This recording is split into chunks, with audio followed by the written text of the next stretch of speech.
एक बार भगवान बुद्ध जेतवन विहार में रह रहे थे। भिक्षु चक्षुपाल भगवान से मिलने के लिए आए थे। उनके आगमन के साथ उनकी दिनचर्या, व्यवहार और गुणों की चर्चा भी हुई। भिक्षु चक्षुपाल अंधे थे। एक दिन विहार के कुछ भिक्षुओं ने कुछ मरे हुए कीड़ों को चक्षुपाल की कुटी के बाहर पाया और उन्होंने चक्षुपाल की निंदा करनी शुरू कर दी कि उन्होंने इन जीवित प्राणियों की हत्या की। भगवान बुद्ध ने निंदा कर रहे उन भिक्षुओं को बुलाया और पूछा कि क्या तुमने भिक्षु को कीड़े मारते हुए देखा है? उन्होंने उत्तर दिया, नहीं। इस पर भगवान बुद्ध ने उन साधकों से कहा कि जैसे तुमने उन्हें कीड़ों को मारते हुए नहीं देखा, वैसे ही चक्षुपाल ने भी उन्हें मरते हुए नहीं देखा और उन्होंने कीड़ों को जानबूझकर नहीं मारा है, इसलिए उनकी भर्त्सना करना उचित नहीं है। भिक्षुओं ने इसके बाद पूछा कि चक्षुपाल अंधे क्यों हैं?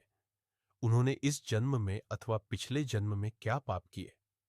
भगवान बुद्ध ने चक्षुपाल के बारे में कहा कि वे पूर्व जन्म में एक चिकित्सक थे।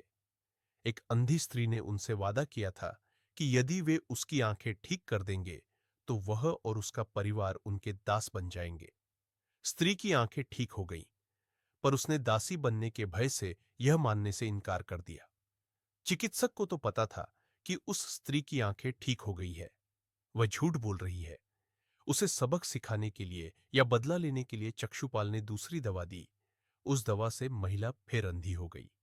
वह कितना ही रोई पीटी, लेकिन चक्षुपाल जरा भी नहीं पसीजा। इस पाप के फलस्वरूप अगले जन्म में चिकित्सक को अंधा बनना पड़ा।